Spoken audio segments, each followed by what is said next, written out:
Professor, professora, saudações.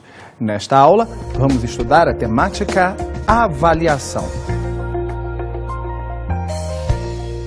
Vamos trabalhar o conceito de avaliação, as principais modalidades de avaliação, as funções e o propósito da avaliação dentro de uma instituição escolar. Suas características, os principais instrumentos e os aspectos legais direcionados ao tema. Conceitos. Quanto ao conceito, vamos trabalhar o conceito segundo Jussara Hoffmann, Cipriano Carlos Lucchesi e Philippe Perrenot. É óbvio que as damas vêm em primeiro lugar. Segundo Jussara Hoffmann, a avaliação é essencial à educação, inerente e indissociável enquanto concebida como problematização, questionamento, reflexão sobre a ação. Um professor que não avalia constantemente a ação educativa no sentido indagativo, investigativo do termo, instala sua docência em verdades absolutas, pré-moldadas e terminais. Jussara Hoffmann introduz aqui uma definição que é demasiadamente cobrada em provas de concurso público. Isto é, a avaliação deve ser feita como um instrumento que permite ao professor um feedback da sua própria prática pedagógica. O professor que não avalia, e estamos falando aqui de fato de avaliação e não da apresentação de meros exames. Submeter os educandos a exames não é necessariamente avaliar. Aprofundaremos nisso mais adiante. Mas o professor que efetivamente avalia, ele tem a oportunidade de rever sua prática docente e mudar os rumos da sua atuação pedagógica ao longo do processo. A avaliação é reflexão, transformada em ação. Ação essa que nos impulsiona para novas reflexões. Reflexão permanente do educador sobre a realidade e acompanhamento passo a passo do educando na sua trajetória de construção de conhecimento. Caro amigo professor, cara amiga professora, temos aí uma outra definição de Jussara Hoffmann. É importante que você tenha em mente que os principais pensadores em matéria de avaliação e que estão constantemente nas bibliografias para concurso público são Jussara Hoffmann, Cipriano Carlos Lucchesi e Philippe Perrenot. As suas definições são cobradas excessivamente em provas de concurso público. Vamos agora para Lucchesi, Cipriano Carlos Lucchesi e o que ele pensa a respeito de avaliação. Avaliar é o ato de diagnosticar uma experiência, tendo em vista reorientá-la para produzir o melhor resultado possível. Por isso, não é classificatória nem seletiva. Ao contrário, é diagnóstica e inclusiva. Examinar é classificatório e seletivo e, por isso mesmo, excludente, já que não se destina à construção do melhor resultado possível e sim à classificação estática do que é examinado. São situações opostas entre si, porém, nossos professores, em seu cotidiano, não percebem tal distinção e quando dizem que estão avaliando, na verdade, estão examinando. Muito bem colocada a análise de Cipriano Carlos Lucchesi. No dia a dia, o que nós observamos dentro das instituições de ensino, na maior parte do tempo, é a aplicação de exames, que visam apenas medir, apenas pesar, apenas determinar o volume de conhecimento dos educandos. No dia a dia, exames são ministrados e não avaliações. A avaliação verdadeira, segundo Cipriano Carlos Lucchesi, não é classificatória, ela é sim diagnóstica e ela está a serviço da construção do conhecimento. Avaliamos de forma a estimular o aluno a buscar mais conhecimento. Devemos avaliar no afã de produzir com a própria avaliação um mecanismo que adicione ao educando um maior conhecimento no dia a dia das disciplinas do currículo escolar. Vamos agora para o que diz Perrenot, Philippe Perrenot, em matéria de avaliação. A avaliação da aprendizagem no novo paradigma é um processo mediador na construção do currículo, que se encontra intimamente relacionada à gestão da aprendizagem dos alunos. Na avaliação da aprendizagem, o professor não deve permitir que os resultados das provas periódicas, geralmente de caráter classificatório, sejam supervalorizados em detrimento de suas observações diárias de caráter diagnóstico. A avaliação é um processo que deve estar a serviço das individualizações da aprendizagem. O que Perrenot quer dizer com isso? Que devemos avaliar não o conteúdo em si, o conteúdo curricular que é ministrado em sala de aula e que venha a ser assimilado pelos educandos. Não. Por trás de cada conteúdo curricular existe uma competência a ser desenvolvida. Competência essa que geralmente é apresentada nos parâmetros curriculares nacionais. As competências são oriundas dos conteúdos curriculares. Medir especificamente o conteúdo curricular não é medir necessariamente o desenvolvimento da competência. No dia a dia da sala de aula, o professor é capaz de verificar se os seus educandos estão desenvolvendo as competências, o modo de fazer as coisas que aquele conteúdo curricular que está sendo ministrado procura proporcionar. Ao avaliarmos o desenvolvimento das competências, temos efetivamente uma avaliação. Quando apenas avaliamos o quanto do conteúdo curricular e programático foi absorvido pelo educando, nós apenas estamos examinando. Modalidades de avaliação. Temos 3 modalidades principais: a avaliação diagnóstica, a avaliação formativa e a avaliação somativa. Em sede de concurso público, as características de cada uma destas avaliações são cobradas com regularidade. Vamos à avaliação diagnóstica. Características principais: identificar alunos com padrão aceitável de conhecimento, constatar deficiências em termos de pré-requisitos, constatar particularidades, determinar causas subjacentes que possam gerar dificuldade no processo de aprendizagem. A avaliação diagnóstica, ela ocorre durante todo o processo de ensino-aprendizagem, principalmente quando o educando revela reiteradamente a incapacidade para assimilar determinados conceitos ou desenvolver certas competências. A avaliação diagnóstica, ela verifica, entre outras coisas, as aptidões e interesses dos educandos que são necessárias para o desenvolvimento de determinada competência. E ela deve descrever detalhadamente as capacidades reveladas por cada um deles. Isto é, o diagnóstico. O diagnóstico é o ponto de partida antes de ministrarmos um novo módulo ou um novo segmento. O diagnóstico é a base, é o ponto inicial para um conceito chamado Zona de Desenvolvimento Proximal, estudado e apresentado por Lev Vygotsky. O diagnóstico vai determinar o ponto de desenvolvimento real que os educandos se encontram.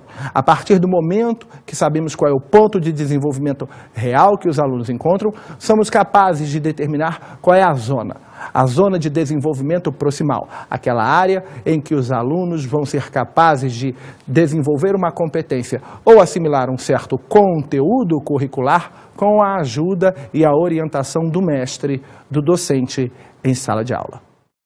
Muito bem, vamos agora para a avaliação formativa. Quais são suas principais características? Entre elas, fazer o controle. Verificar se os objetivos estão sendo alcançados. Identificar obstáculos que possam comprometer a aprendizagem. Localizar deficiências e dificuldades. A avaliação em tela também serve como um feedback ao professor e ao educando relativamente ao progresso de ambas as partes.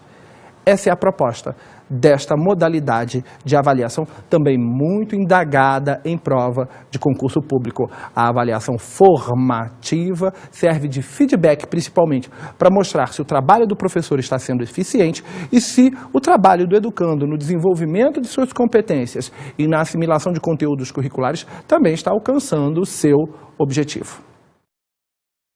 A última modalidade de avaliação, cujas características também são cobradas em prova, a avaliação somativa ou a avaliação final, que, a bem da verdade, mais se assemelha a um procedimento de exames, de examinar os alunos. Características: tem a função classificatória final. E é essa avaliação que no todo do processo vai determinar se o educando será classificado para a série seguinte ou não. Ela ocorre sempre mediante provas e exames, geralmente mais objetivos e mensuráveis. Tendo estudado as principais modalidades de avaliação, vamos agora para as funções. Funções da avaliação. Vale destacar que a avaliação cumpre pelo menos 4 funções distintas. 4 funções que são cobradas com regularidade em sede de concurso público. Então vamos às funções da avaliação. A avaliação escolar pode ser a avaliação pedagógico-didática, ela pode ter também a função de diagnóstico, ela pode ter também a função de controle e a função de classificação. A função didático-pedagógica é a função cotidiana da avaliação. Ocorre geralmente através da observação do professor, do comportamento dos educandos e se eles estão assimilando as competências e conteúdos curriculares que estão sendo propostos no momento da aula e a partir do momento que a aula também vai avançando. Já a função de diagnóstico serve de pressuposto básico para que possamos avançar nos conteúdos curriculares que se seguem. É através do diagnóstico, por exemplo, que o professor vai saber se os educandos dominam o conceito de equação, por exemplo. Equação do primeiro grau, antes de entrar com o conteúdo equação do segundo grau. A função de controle já dá ao professor o feedback de todo o processo de desenvolvimento de competências em sala de aula. E a função classificatória, nós sabemos muito bem, é aquela etapa que se assemelha aos exames que proporcionam aos educandos a progressão regular por séries, anos, períodos ou ciclos. Muito bem, vamos agora para uma definição, um pensamento em matéria de avaliação de Cipriano Carlos Lucchesi. Essas funções atuam de forma interdependente, não podem ser consideradas isoladamente. A função pedagógico-didática se refere aos próprios objetivos do processo de ensino e está diretamente vinculada às funções de diagnóstico e de controle. A função diagnóstica se torna esvaziada se não se referir à função pedagógico-didática e se não for suprida de dados e alimentada pelo acompanhamento do processo de ensino que ocorre na função de controle. A função de controle, sem a função de diagnóstico e sem o seu significado pedagógico-didático, fica restrita à simples tarefa de atribuição de notas e classificação. Propósitos. Quais são os principais propósitos do processo de avaliação nas mãos de um professor e nas mãos da própria instituição de ensino? Em primeiro lugar, a instituição e o professor avaliam para conhecer melhor os alunos. Em segundo lugar, determinar se os objetivos previstos para o processo de ensino-aprendizagem foram ou não atingidos.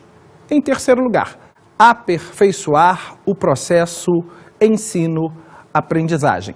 Em quarto lugar, diagnosticar as dificuldades de aprendizagem. E em quinto e último lugar, promover os alunos. Estes são os 5 principais propósitos perguntados em sede de concurso público. Vale aqui a pena ressaltar uma nota. do livro Funções, Modalidades e Propósitos da Avaliação, da autora Regina Heidt. A autora ressalta que a avaliação é importante auxiliar do trabalho do docente, devendo sempre ser usada como um instrumento para o desenvolvimento do aluno e não como um instrumento, nunca como um instrumento para pressioná-lo ou para puni-lo. O que a autora quer dizer? Que a avaliação não deve ser utilizada como instrumento de tortura psicológica ou punição dos educandos. Os educandos não ficam quietos, não sossegam, ficam fazendo barulho em sala de aula. E aí o professor chega e diz: tirem uma folha do caderno, avaliação, teste surpresa, prova surpresa. Você, meu amigo professor, minha amiga professora, lembra quando você era também um educando e quando a sua turma fez bagunça e a sua professora disse para você, justamente naquela matéria que você era fraco, prova surpresa, como forma de castigo, porque a turma não se comportava como ela queria. Isso em matéria de avaliação é inaceitável pedagogicamente falando. Características da avaliação. Quais são as principais características de um processo de avaliação?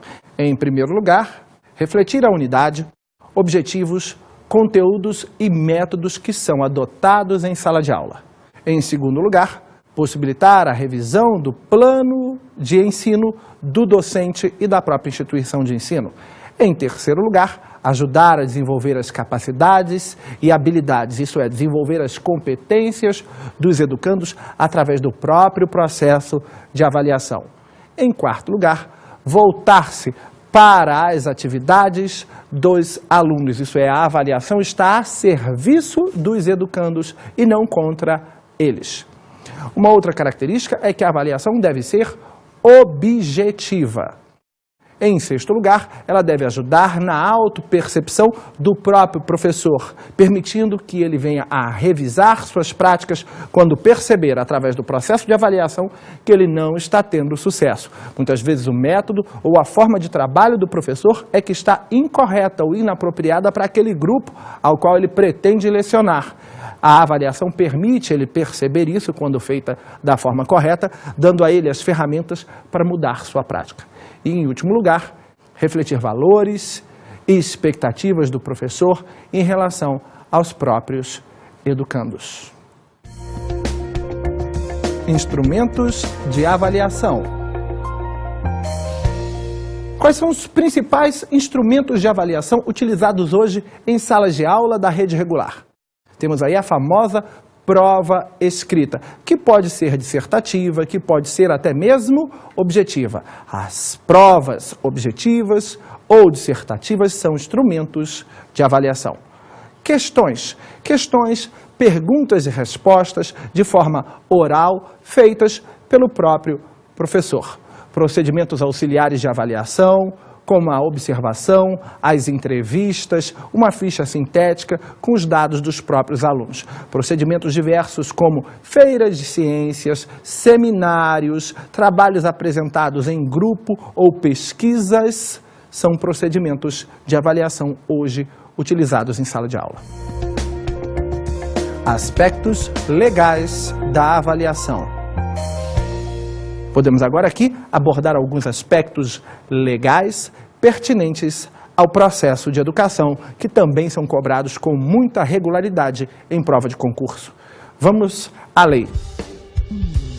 Lei 9.394 de 1996. Artigo 24, inciso 5º. A verificação do rendimento escolar observará os seguintes critérios. A linha A. A avaliação contínua e cumulativa do desempenho do aluno, com prevalência dos aspectos qualitativos sobre os quantitativos e dos resultados ao longo do período sobre os de eventuais provas finais. Muito bem, antes de irmos para a linha B, vale a pena destacar, é muito comum e é muito clichê você encontrar até hoje em provas para o magistério a prevalência dos aspectos quantitativos sobre os qualitativos, isso é, o examinador tem uma predileção por inverter. Lembre-se, a redação da linha A faz com que prevaleçam os aspectos qualitativos da avaliação em detrimento dos quantitativos. Mas em prova, o examinador inverte, coloca a prevalência dos quantitativos sobre os qualitativos. Essa inversão implica erro em uma questão de concurso público. Dando continuidade, vamos para a leitura da linha B. Possibilidade de aceleração de estudos para alunos com atraso escolar. E a linha C, possibilidade de avanço nos cursos e nas séries mediante verificação do aprendizado. Muito cuidado, caro amigo professor, muito cuidado, cara amiga professora. Lembre-se, aceleramos os educandos que estão atrasados e avançamos aqueles que estão matriculados na série regular compatível com a sua idade, mas que demonstram um conhecimento cognitivo superior e uma maturidade que permita que ele esteja em séries mais adiante. É muito comum encontrarmos em prova a sentença que fala em aceleração para alunos regulares e em avanço para alunos atrasados. Encontrarmos a inversão entre a linha B e C dos conceitos.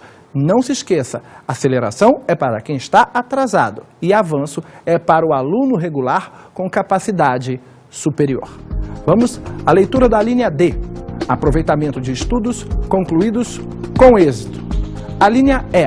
Obrigatoriedade de estudos de recuperação, de preferência paralelos ao período letivo, para os casos de baixo rendimento escolar a serem disciplinados pelas instituições de ensino em seus regimentos.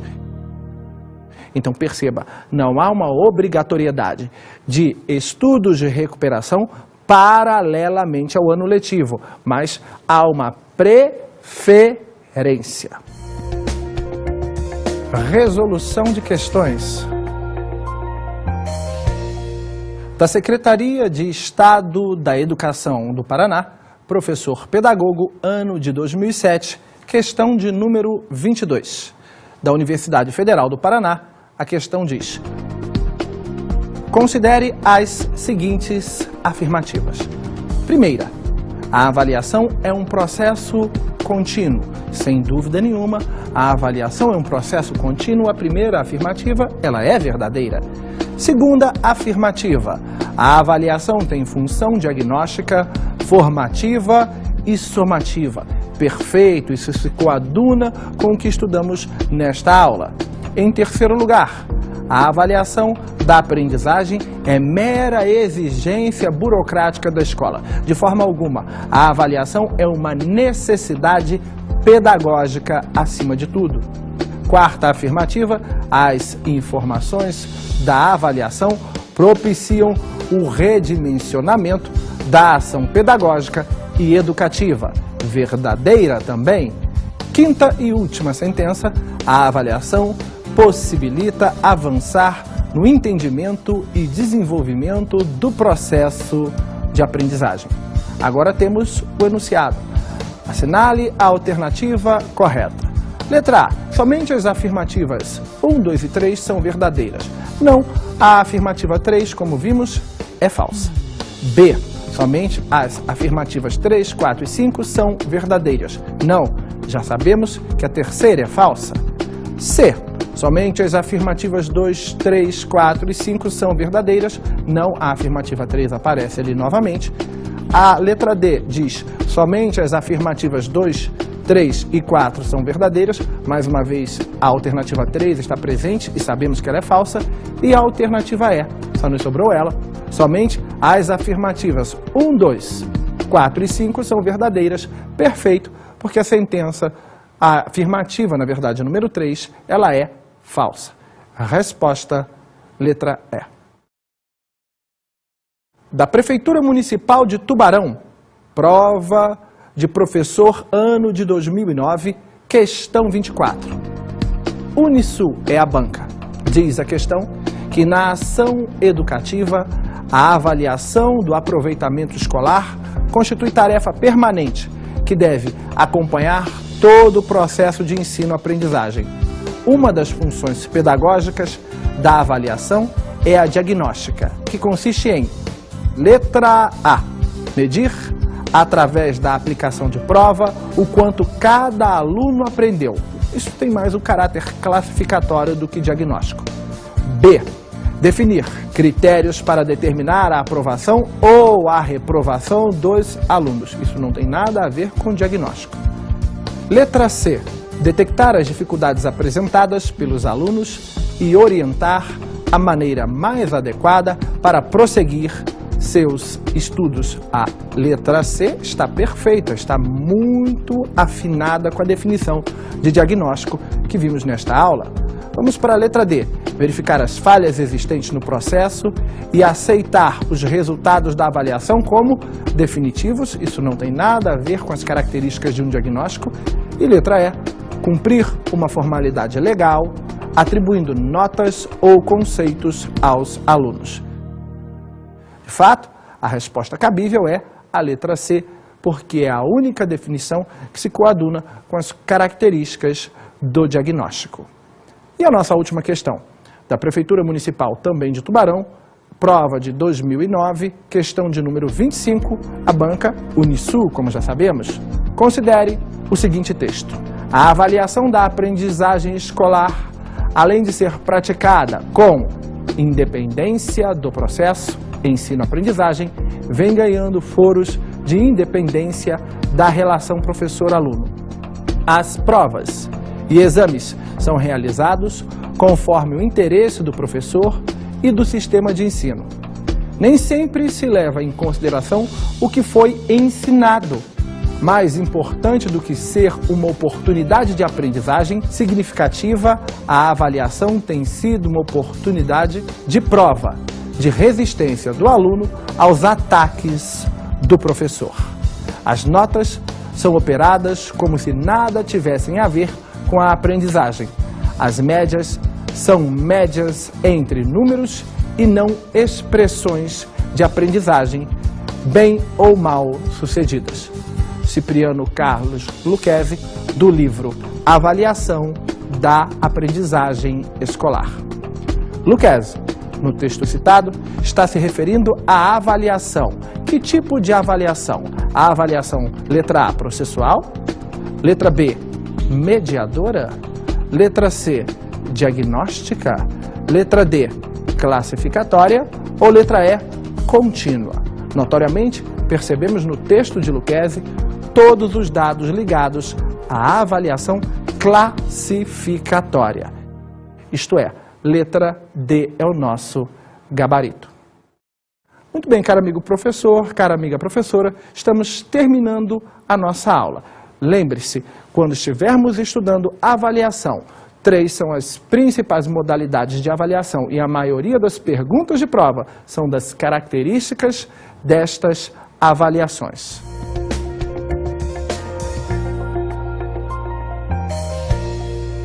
Caro amigo professor, cara amiga professora, sugiro que você faça a leitura dos seguintes livros: Avaliação, Mito e Desafio, da professora Jussara Hoffmann, editora Mediação. Também temos Filosofia da Educação, segundo Cipriano Carlos Lucchesi, da editora Cortez. Também indico a leitura de Avaliação da Aprendizagem Escolar, de Cipriano Carlos Lucchesi, da mesma editora, editora Cortez. E por último, 10 novas competências para ensinar, de Philippe Perrenot, da editora Artimed. Bons estudos!